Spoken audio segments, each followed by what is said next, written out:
Kita awali berita pertama, pemirsa. Pemungutan suara hasil pemilu di tingkat kecamatan di Polewali Mandar, Sulawesi Barat diwarnai keributan. Salah satu saksi partai protes karena adanya penggunaan daftar pemilih tambahan atau DPTB tidak sesuai aturan. Adu mulut hingga nyaris adu jotos pun terjadi di dalam kantor kecamatan saat penghitungan dilakukan. Beruntung keributan tidak berlangsung lama dan proses rekapitulasi dilanjutkan. Beginilah suasana rekapitulasi penghitungan suara di Kecamatan Binuang, Polewali Mandar.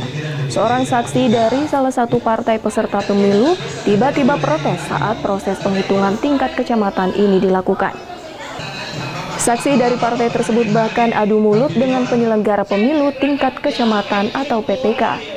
Keributan kian menjadi bahkan hingga nyaris adu jotos saat sejumlah saksi partai lainnya justru meminta agar proses penghitungan tetap dilanjutkan. Beruntung keributan berhenti setelah sejumlah aparat kepolisian meminta seluruh pihak tenang. Protes dilayangkan oleh salah satu saksi partai politik lantaran diduga ada kecurangan dengan modus penggunaan surat suara daftar pemilih tambahan atau DPTB. Saksi yang protes meminta bukti formulir model A surat pindah memilih, namun pihak penyelenggara justru berdalih protes harusnya dilakukan di TPS tersebut bukan di kecamatan.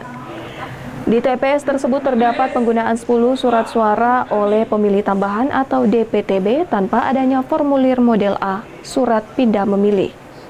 Nah, yang tadi terjadi di dalam perdebatan itu di TPS 2 Miring. Di TPS 2 Miring itu ada 10 orang pemilih yang menggunakan KTP, ada 1 orang pemilih pindahan. Nah, kedua pemilih ini harus punya dokumen, pindahan harus pakai C5, dan itu harus dibuktikan oleh KPPS. Kemudian 10 ini harus menggunakan berita acara bahwa 10 pemilih ini menggunakan KTP, tidak terdaftar pada DPT. Meski sempat diwarnai keributan dan protes, namun proses rekapitulasi penghitungan suara pemilu 2024 tetap dilanjutkan kembali.